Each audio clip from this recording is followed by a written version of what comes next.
Bom dia, aluno do nono ano, tudo bem? Hoje, então, nós estaremos trabalhando com a função quadrática. As últimas duas aulas nós trabalhamos com a função de primeiro grau. Esta é a função de segundo grau. O que é que caracteriza uma função de segundo grau? Saliento que é muito importante este conteúdo para o ensino médio, certo? A função quadrática é uma função definida pela sentença matemática ax² mais bx mais c, com a, b e c números reais e o a diferente de zero. Se vocês observarem bem, essa é a equação de segundo grau, tá? Que a gente aprendeu a resolver, encontrar a solução dela através da fórmula de Bhaskara. Tá? De que formas ela vem? Ela pode vir completa. O que significa o y? O y é o f de x, é aquilo que caracteriza a função. Ela pode vir completa, lembrando que o a é o coeficiente que está na frente do x², e ele nunca poderá ser zero, porque senão essa função não será de segundo grau, tá? Nós temos ela completa com o coeficiente a negativo, nós temos ela somente com a e com c, nós temos com a, b e c, nós temos com A e C aqui também, A, B e C, e também existe a possibilidade de nós termos ela apenas com A e B, que neste caso não está aparecendo nenhum exemplo aqui, certo? Então, a função de segundo grau, ela é caracterizada pelo x². Se não tem o x², não é uma função de segundo grau, certo? Como é que é o gráfico da função de segundo grau? Ela é uma parábola.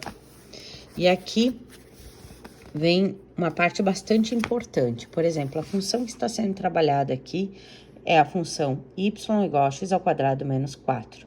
Reparem, o a, que é o coeficiente que está na frente do x², no caso aqui é 1, ele é positivo. Quando o a for positivo, a parábola é côncava para cima, certo?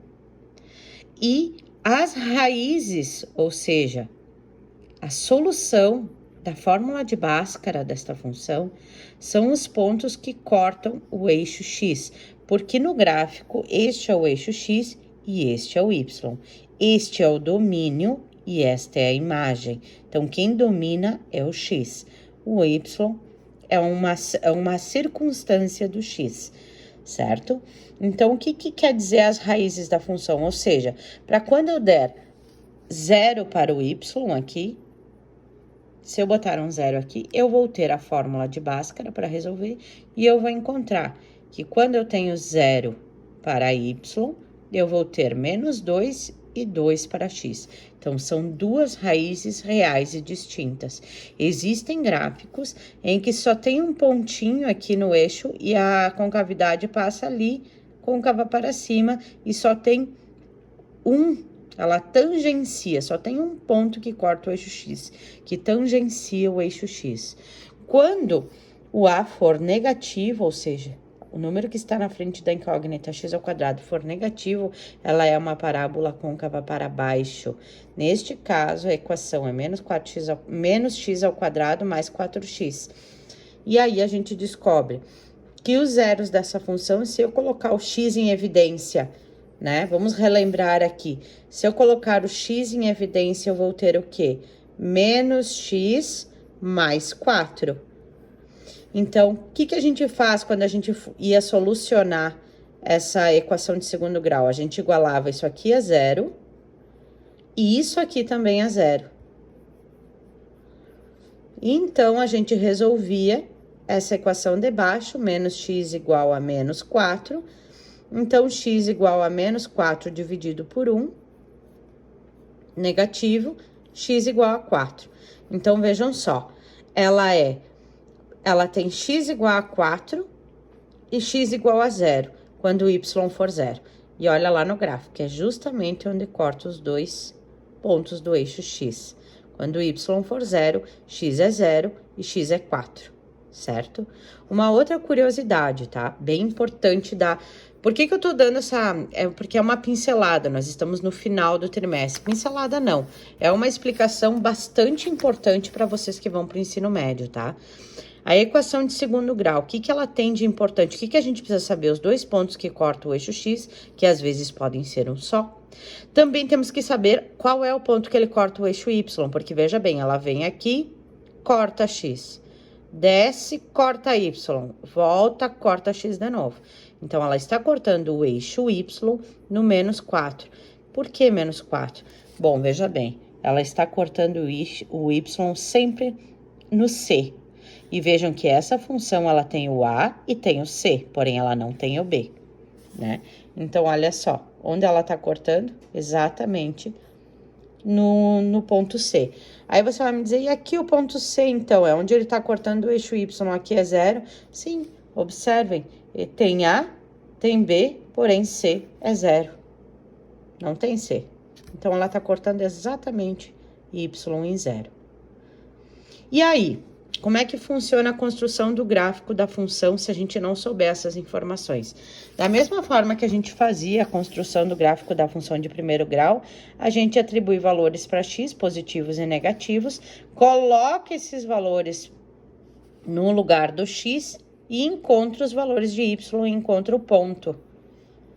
O ponto, então, aí você vai botando os pontos no gráfico e ele vai se construindo.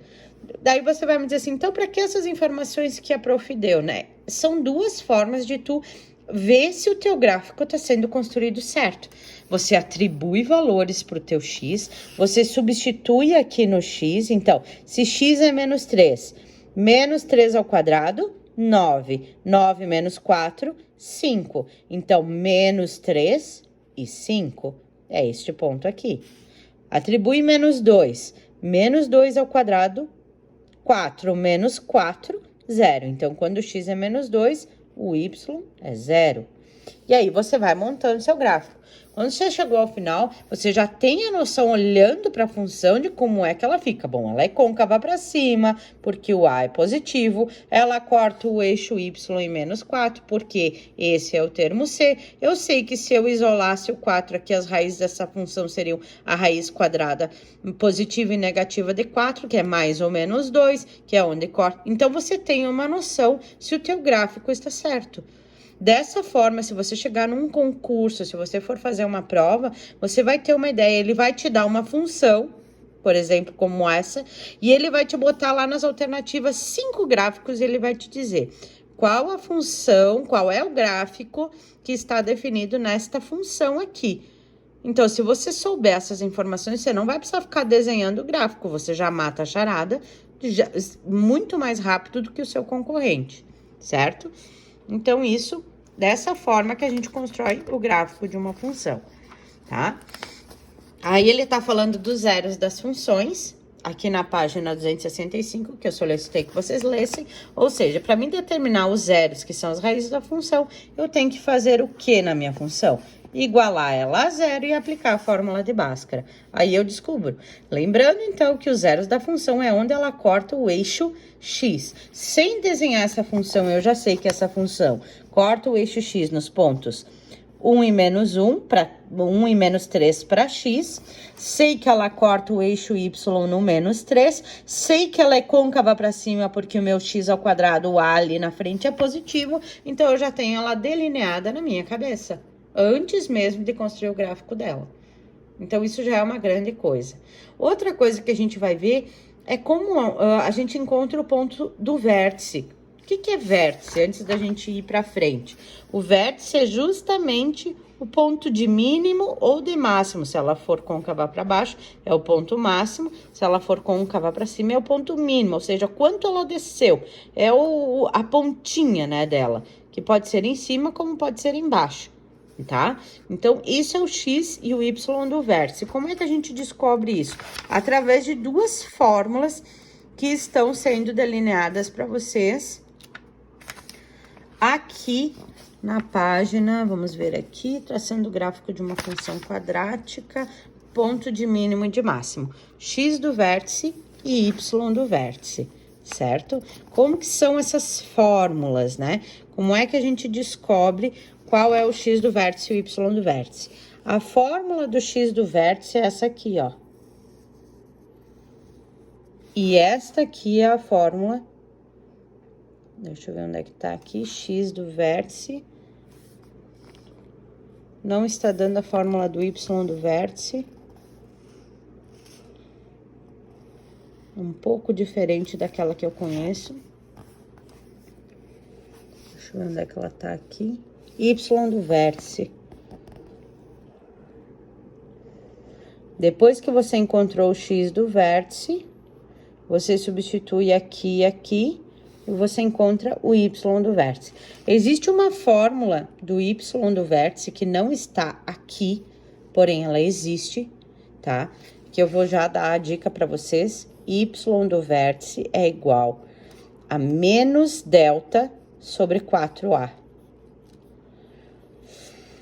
Quem é o delta? Se vocês pararem para lembrar, lá da fórmula de Bhaskara, o delta é o que está dentro da raiz. B ao quadrado menos 4AC. Então, por isso que esse livro aqui, ele não tá colocando essa fórmula aqui, porque o delta, ele é um tanto complicado.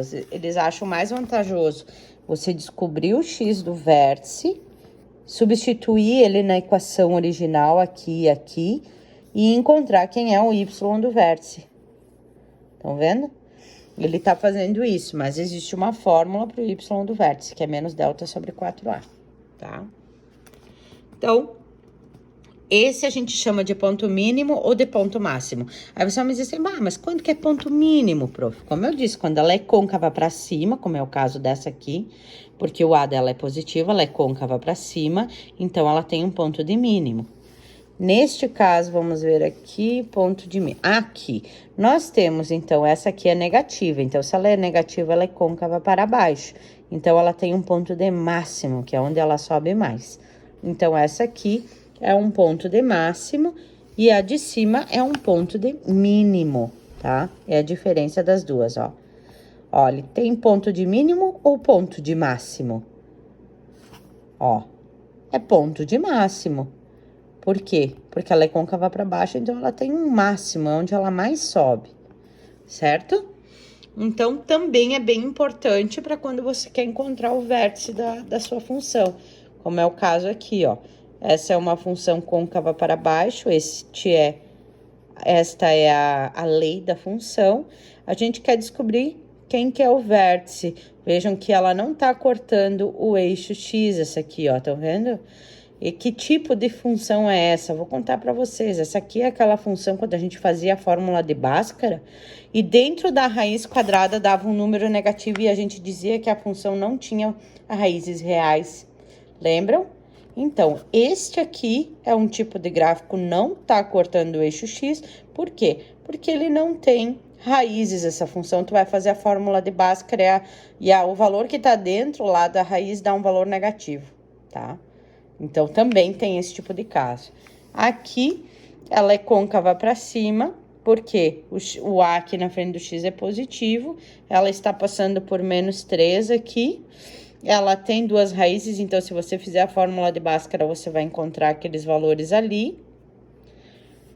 E ela tem um X e um Y no vértice aqui embaixo. Lembrando, né? Outra coisa que a gente tem que voltar aqui. Quem é o meu B, quem é o meu A? Gente, o B e o A são justamente aquele, ó. E o que tá na frente do X é o A, o que tá na frente do X sozinho, que não é o quadrado, é o B, e o número sozinho é o C. Então, é esses os números que vocês botam aqui e aqui também. São as mesmas letrinhas utilizadas na fórmula de Bhaskara. Tá? Então, tá aí um apanhado geral. Vocês vão estar usando esse conhecimento, então, para fazer qual atividade que eu selecionei para vocês aqui? Apenas a questão número 3 da página 269, onde vocês deverão, para cada uma dessas 4 funções, desenhar o gráfico, ver se vocês conseguem, né, desenhar esse gráfico e fazer o X e o Y do vértice aí, para a gente saber qual o valor das coordenadas do X e o Y do vértice. Certo, gente? Então, um bom trabalho para vocês e um grande beijo.